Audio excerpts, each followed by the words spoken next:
Ya ibu gitu, sanesipun atas kesehatan. Kesehatan tadi Bapak Ibu. Alhamdulillah. Nah, mugi-mugi kanthi kesehatan niku kita saged nindakaken ibadah kanthi sekeco dengan nikmat dengan nyaman nggih. Salah setunggalipun nikmat niku kesehatan niku ingkang kathah dipun lupakan oleh banyak manusia. Terus kadang kesehatan itu lebih kerawas ketika sakit gitu. Mahalnya kesehatan itu terasa ketika sudah merasakan sakit. Alhamdulillah kita benar dengan kesehatan, monggo kita gunakan yang kesehatan juga. Indah Bapak Ibu untuk yang masjid menika pegang terberkah manfaat dan dipun kita terus ibadah kepada Allah Subhanahu wa taala. Amin ya rabbal alamin. Salam dikunjung kepada junjungan kita Nabi Agung Nabi Muhammad dan Sallallahu Alaihi Wasallam. Jadi kita saged nindakaken menapa ingkang dawuh dipun kunjungaken dengan Rasulullah SAW. Jadi kita saged pikantuk syafaat dipun yaumul kiamah. Amin amin ya rabbal alamin. Ya Bapak Ibu, alhamdulillah niki wonten modal apa ngaos nggih.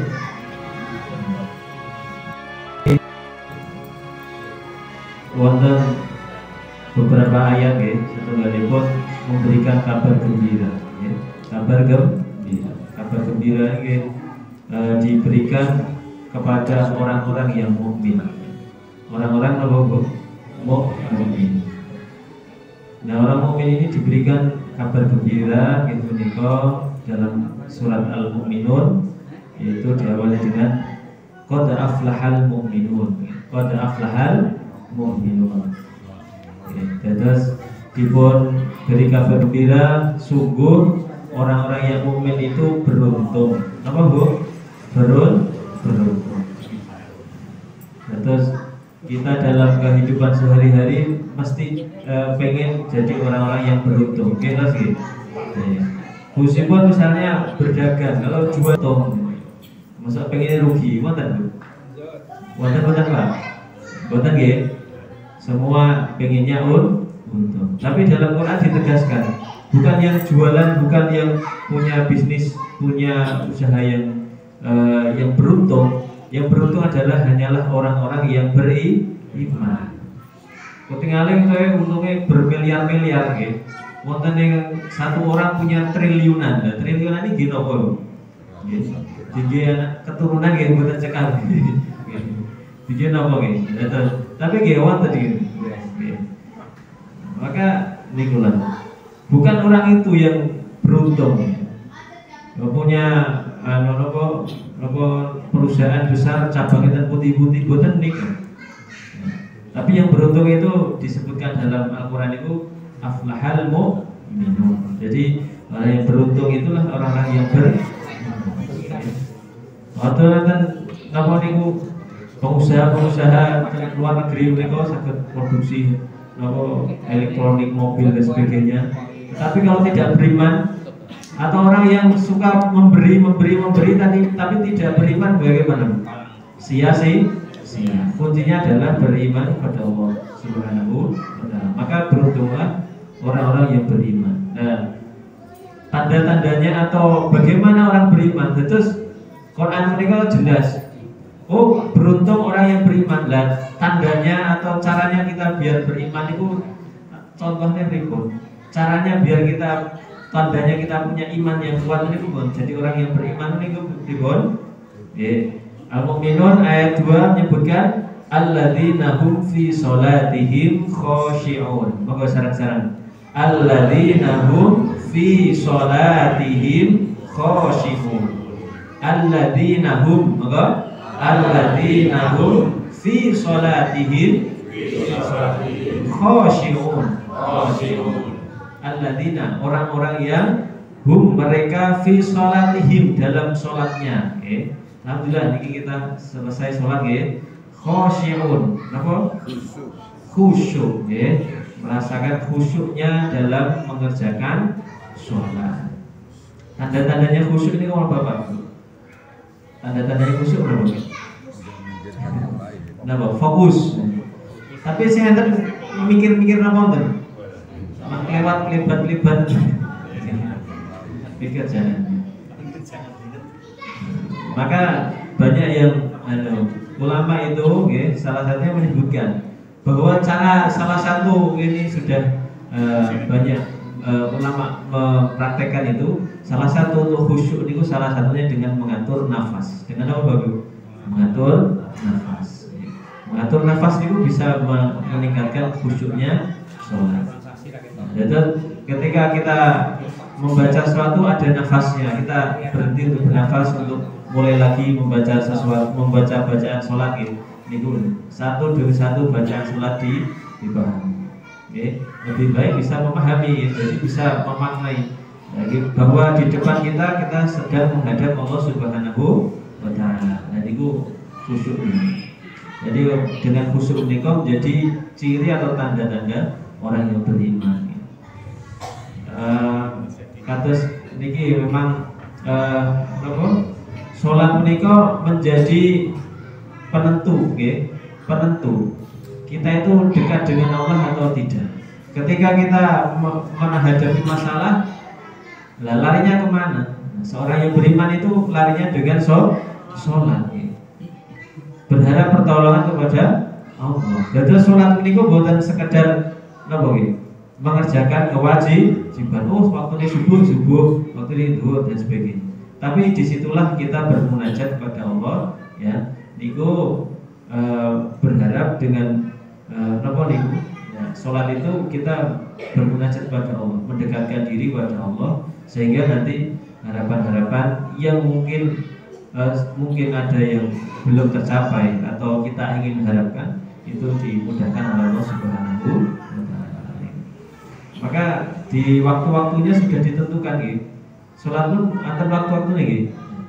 Maka jeda-jeda antara satu waktu dan waktu lain Allah ini sudah mengatur dengan sedemikian rupa. Sholat ini dibuat dalam sehari semalam berapa waktu? 5 waktu, bukan 5 kali gitu. Kalau 5 kali kan dirapel subuh dulu, asar, maghrib, isya, pagi selesai itu bukan sholat mulai. Nah, itulah kemudian hikmahnya ketika kita disyariatkan sholat ini agar kita tahu bahwa ada pergantian waktu. Terus kita pahami bahwa Allah memerintahkan kita sholat, tentu banyak manfaatnya, ya. Tentu banyak manfaatnya. Nah, kita dari situ memahami bacaan sholat, ya. Kemudian memahami bahwa kita sedang menghadap Allah Subhanahu wa Ta'ala. Allahu Akbar. Jadi ketika masuknya kata Allah dalam hati kita, membuat hati kita tenang. Kalau belum tenang berarti ada masalah. Membuat hati kita merasa tenang bersama Allah. Nah, seorang beriman itu khusyuknya itu karena tenangnya bersama Allah. Ini yang pertama, ciri orang-orang yang beriman. Dalam surat Al-Mu'minun yang beruntung niku dimulai dari sholat yang khusyuk, sholat yang khusyuk. Kemudian yang kedua, bahwasanya niki disebutkan walladzina hum 'anil lagwi mu'ridun. Walladzina hum 'anil lagwi mu'ridun. Maka walladzina hum 'anil lagwi mu'ridun. Walladzina hum 'anil lagwi mu'ridun, yaitu orang-orang yang menjauhkan diri dari perbuatan atau perkataan yang tidak berguna. Walladzina hum 'anil lagwi, perkataan yang tidak berguna atau perbuatan yang sia-sia, menjauhi. Orang yang beriman yang disebutkan dalam Al-Mu'minun ini, orang yang beruntung nikah adalah yang menjauhi perbuatan yang sia-sia. Wonten Bapak Ibu, perbuatan sia-sia dalam kehidupan ini. Wonten. Contohnya mana Bapak Ibu? Contohnya mana? Sia-sia nih. perkataan sia-sia kalau ngidul sampai jam 1 malam, jam 2 malam gitu. Nah mancing sia-sia buat ini. Mancing ya. Mancing diniati apa? Kantu niati bagi. Mancing. Terus berusaha menjauhi hal-hal yang sia-sia gitu. Menjauhi perbuatan sia-sia. Nah, maka ini karena manusia mereka memang tabiatnya nih, tabiatnya itu memang apa gitu, selalu mencari yang enak-enaknya nih, mencari yang nyaman. Jadi kalau misalnya kalau diajak sholat jadi nyari alasan, dan sebagainya, atau nyari kesibukan sebagai padahal wajibnya adalah harus melaksanakan sholat hari, atau bahkan cari dunia, mencari dunia atau mengharapkan harta itu terlalu banyak sampai melupakan sholat. Betul. Itu padahal uang itu paling habis di mana? Nanti ketika kita cari itu maka habis untuk shopping dan itu ngejar untuk dunia, ngejar untuk tren dan sebagainya scrolling nih bahasa anak muda sana scrolling itu nih ngegame anak muda kan ini scrolling waduh informasi kita kasih berguna apa boten nih. Nah, niku. Maka kadangkala menipu gitu. Hal-hal yang menyenangkan itu seringkali menipu kita. Jadi ketane wah seneng padahal iku mah kajenge yang jualan di HP ini yo seneng dikirimi uang.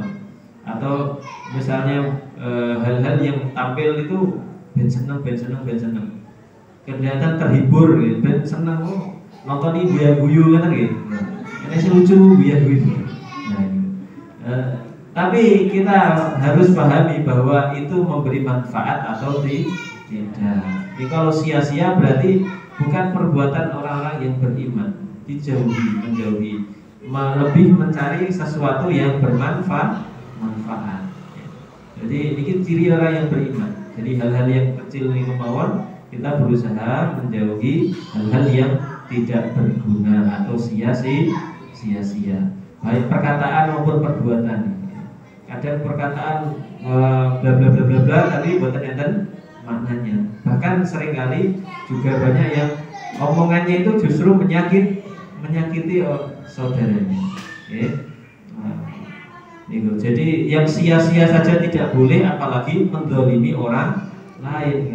Jadi maksudnya sia-sia saja tidak boleh, apalagi perkataan perbuatan kita sampai mendolimi orang lain. Jadi maksudnya orang yang beruntung, yang mukmin tadi cirinya adalah menjauhi perbuatan yang sia-sia.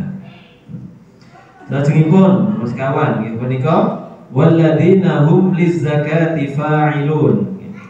Walladzina hum lizzakati fa'ilun. Lizzakati fa'ilun. Monggo walladzina hum lizzakati fa'ilun. Walladzina hum lizzakati fa'ilun. Walladzina hum, yaitu mereka orang-orang yang mengerjakan atau menunaikan zakat. Jadi memang orang-orang beriman itu kedah nopo loman, loman. Karena kehidupan itu kalau nopo buatnya tentang sing lomo ini akhirnya kesenjangan. Yang kaya semakin kaya, yang miskin semakin miskin. Maka bahkan Islam pun mengatur untuk saling berbagi, untuk memberi. Bahkan memberi pun ada bagian-bagiannya kepada orang yang fakir, ada orang yang miskin. Nah, kemudian ada yang apa niku yang apa yang punya hutang pun kita santuni ya, punya hutang. Ada yang musafir dan sebagainya itu Allah mengaturnya semuanya ya. Maka kalau istilahnya adalah ada sedekah yang wajib, ada sedekah yang sunnah. Wajib-wajib itu ketika apa? Ketika kita punya harta yang kita keluarkan ya. Berupa ada zakat mal, ada zakat fitrah ya. Bahkan ada zakat-zakat kalau kita punya perniagaan dan sebagainya itu kita keluarkan zakatnya. Ada yang berfatwa bahwasanya ketika penghasilan kita kok setara dengan emas berapa gram itu kemudian wajib untuk di zakati dan sebagainya, itu sudah diatur Allah dan Rasulnya dalam syariat Islam. Nah, itu untuk berbagi, untuk memberi kemanfaatan. Jadi niki cirinya orang beriman. Ciri orang beriman suka memberi. Ya. Terus salah setunggalipun napa nggih yang sering niku biasanya nek napa kiai napa ustaz-ustaz kondang itu di napa diundang itu sing bayar sinten? Panitia gitu. Nah ini benten iki kalau ramati Ustaz Adi Hidayat. Malah datangi malah bagi-bagi napa? Nah, bagi si umroh, bagi-bagi hadiah, sedekah dan sebagainya. Okay. Ya, terus niku menunjukkan memang bahkan Allah juga menegaskan itu. Ya, bahkan harta yang kita keluarkan itu tidak akan habis gitu. Malah dilipat kan. Bahkan jelas dituliskan di beberapa surat itu dijelaskan bahwa orang-orang yang sudah meninggal dunia itu berharap untuk kembali ke dunia, mereka akan bersedekah memberi pada orang lain. Itu salah satu cirinya orang yang beriman dan beruntung. Harta-harta kita yang kita makan akan jadi nol, besoknya jadi kotoran. Harta-harta kita belikan baju, mungkin hari pertama seminggu masih bagus ya, tapi bagaimana 1 tahun, 2 tahun, 3 tahun pun lecek ya, jadi gobal. Tapi harta yang kita sedekahkan, kita salurkan ke jalan Allah, insya Allah akan menjadi amal jariah abadi selamanya. Gitu ya. Ini menjadi motivasi kita menjadi orang yang beriman, dan salah satu ini disebutkan karena orang yang beriman ini orang yang beruntung. Selanjutnya gimana? Walladzina hum li furujihim hafidun. Walladzina hum li furujihim hafidun. Monggo. Walladzina hum li furujihim hafidun. Walladzina hum li furujihim hafidun. Walladzina hum, orang-orang yang mereka itu li furujihim hafidun. Hafiduna li furujihim. Mereka itu menjaga niku kemaluan atau menjaga termasuk ini Pak, menjaga ya kehormatan dengan apa? Kan kita diberikan laki-laki perempuan berbeda gitu. Niku akan menunjukkan derajat kehormatan. Kalau itu disalurkan kepada yang tepat, maka menjadi ibadah. Nikah, perkawinan ya, dan sah dengan jalan syariat itu akan menjadi ibadah. Tetapi kok ada hubungan ya, laki-laki perempuan tidak di jalan Allah, maka apa itu jadinya? Dosa, berzina. Apakah ada di dunia ini? Maka termasuk ketika nopo bisa menjaga itu, maka selamatlah. Tetapi kok diobral jadi bagaimana? Diobral jadi nopo? Ya. Malah di negara putih niku malah nggak apa-apa seperti itu, asal pakai alat pengaman ya. Dikira yang Dikira untuk hubungan itu menghindari hanya apa? Hanya biar tidak hamil gitu aja. Gitu. Padahal Allah dan Rasulnya sudah mengatur gitu, bahwa zina bahkan yang mendekati pun itu dilarang oleh Allah Subhanahu.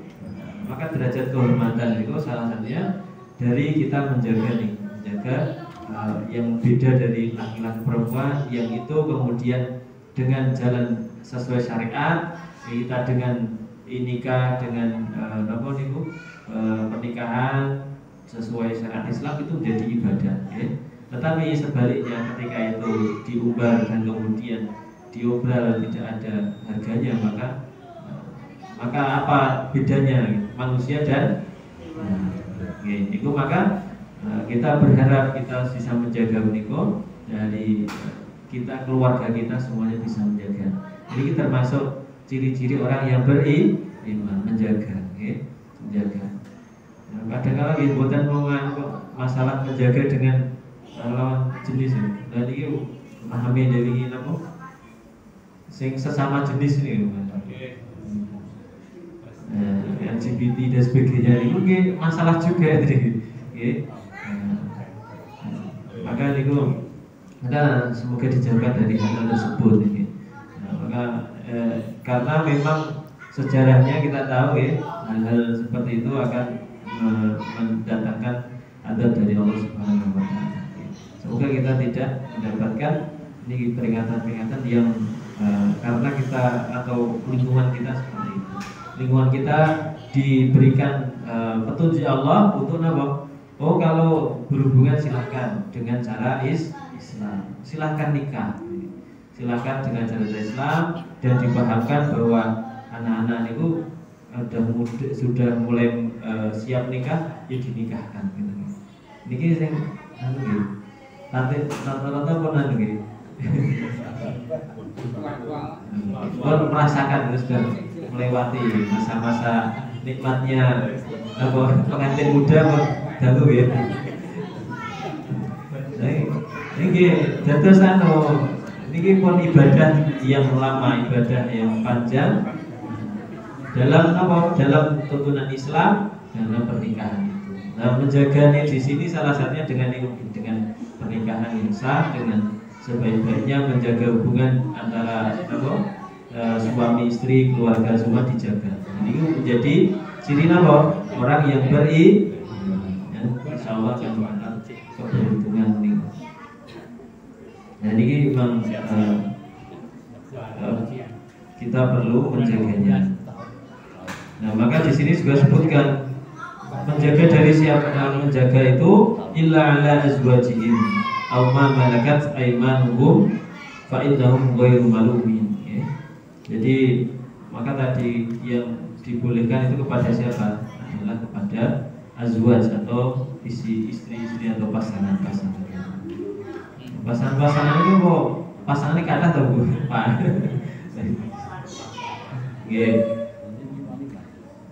Jadi lagi buatan dilarang, boleh ya. Banyak istri boleh nggak Pak? Boleh Pak? Boleh. Banyak istri. Tapi rata-rata minimal satu. Apa? Satu istri banyak. Alhamdulillah. Intinya ya pada pokoknya bahwa dalam pernikahan itu menjaga kehormatan ya, baik suami maupun istri. Dan itu menjadi yang famali berdaga wara dzalika faulaika humul adun. Barang siapa yang mencari di balik itu adalah orang-orang yang melampaui batas.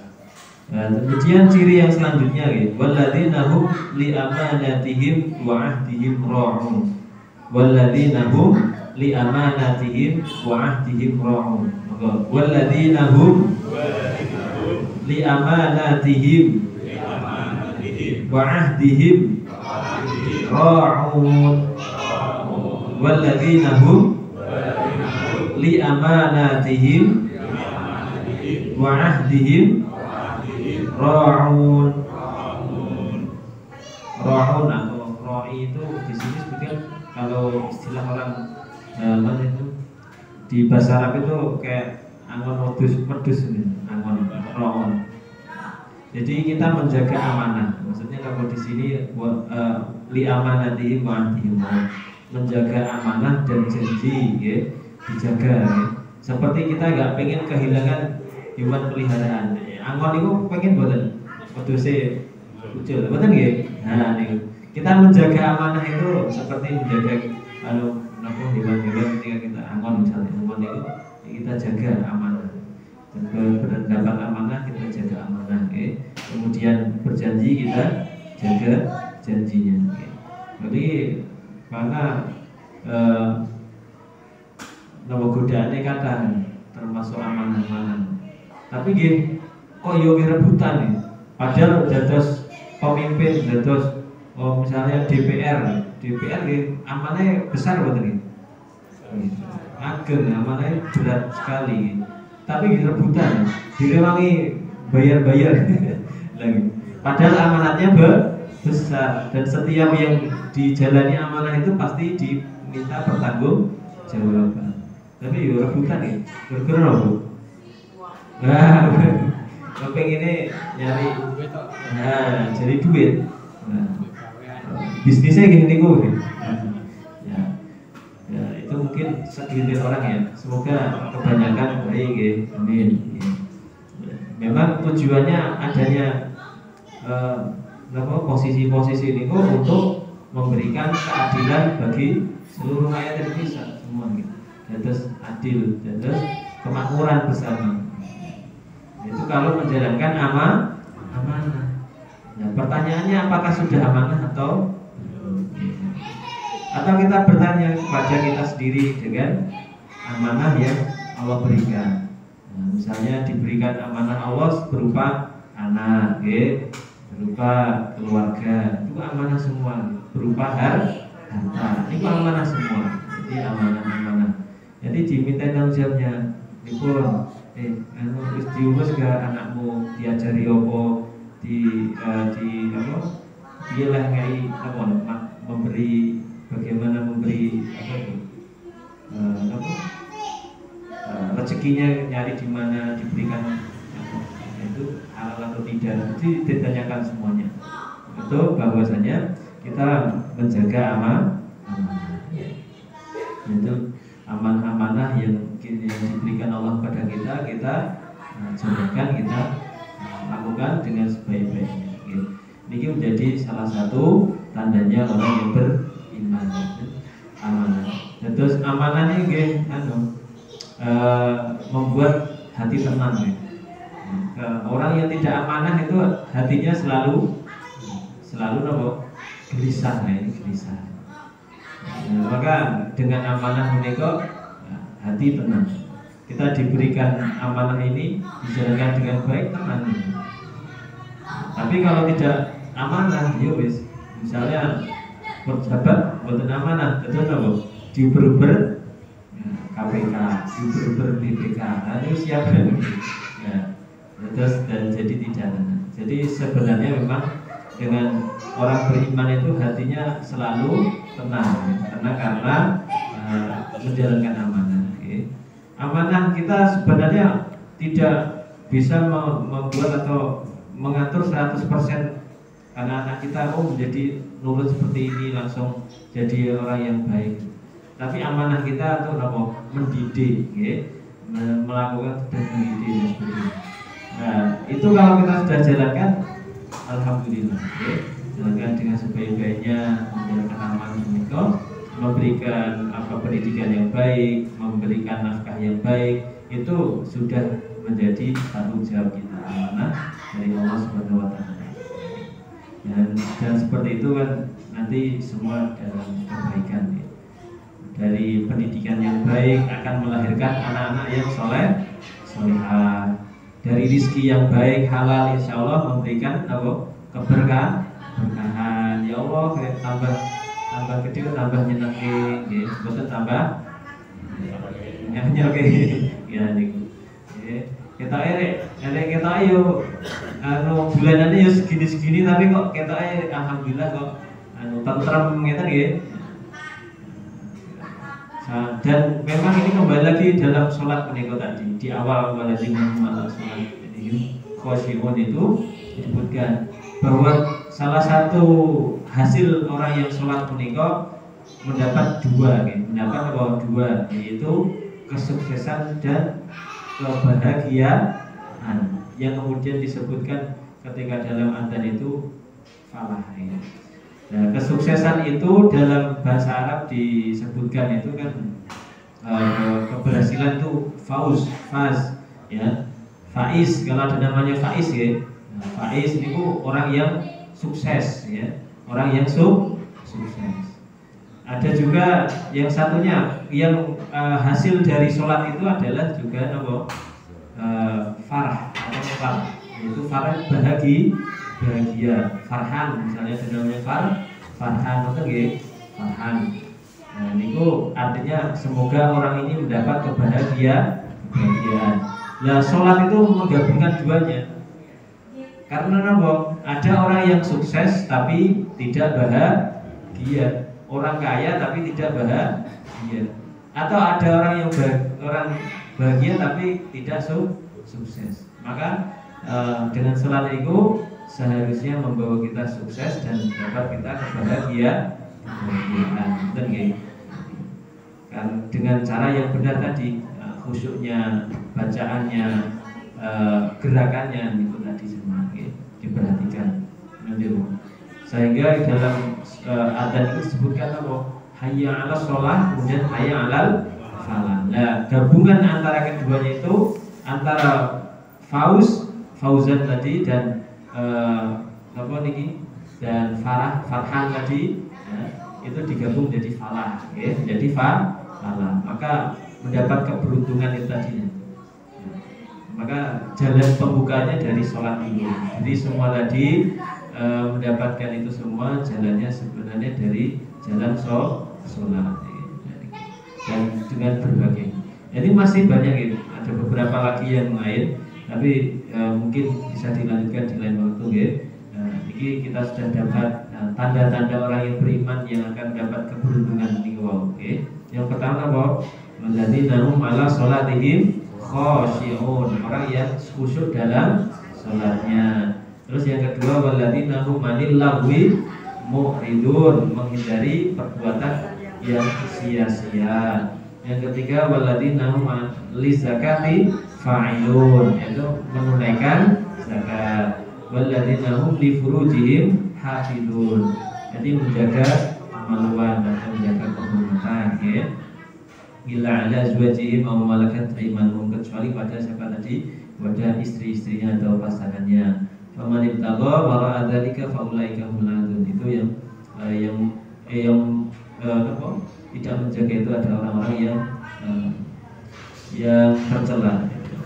Yang ciri selanjutnya walladzina hum li amanatihim wa ahdihim ra'un, menjaga amanah, ya. Menjaga amanah. Itu beberapa ciri-ciri orang yang beriman. Mungkin sekade saged tidak akan, ya, menjadi ciri-ciri orang yang beriman. Terus yang beruntung itu buatan yang punya uang banyak, punya harta banyak, punya segala yang kelihatan oleh orang lain tuh kita enak menang. Tapi yang beruntung itu adalah ciri-cirinya tadi, orang yang beriman ada beberapa ciri-ciri. Oke, mungkin kita saged ngamalaken. Amin ya rabbal alamin. Ibu wonten titipan, wonten kabar nggih Bapak Suparti di Gerak. Mugi-mugi tinggal pikantuk kesehatan, nggih, diberikan kesehatan Allah Subhanahu wa taala. Niki wae. Inna lillahi wa inna ilaihi raji'un. Allahumma ighfir lahu warhamhu wa afihi wa semoga Allah mengampuni dosa Pak Suparti, dan diampuni dosanya, diterima amalan insyaallah. Amin ya rabbal alamin. Moga kita tutup kajian niko kanthi wasan hamdalah anjang majelis. Alhamdulillahirabbil alamin. Subhanakallahumma wa bihamdika asyhadu an la ilaha illa anta astaghfiruka wa atubu ilaik. Wassalamualaikum warahmatullahi wabarakatuh.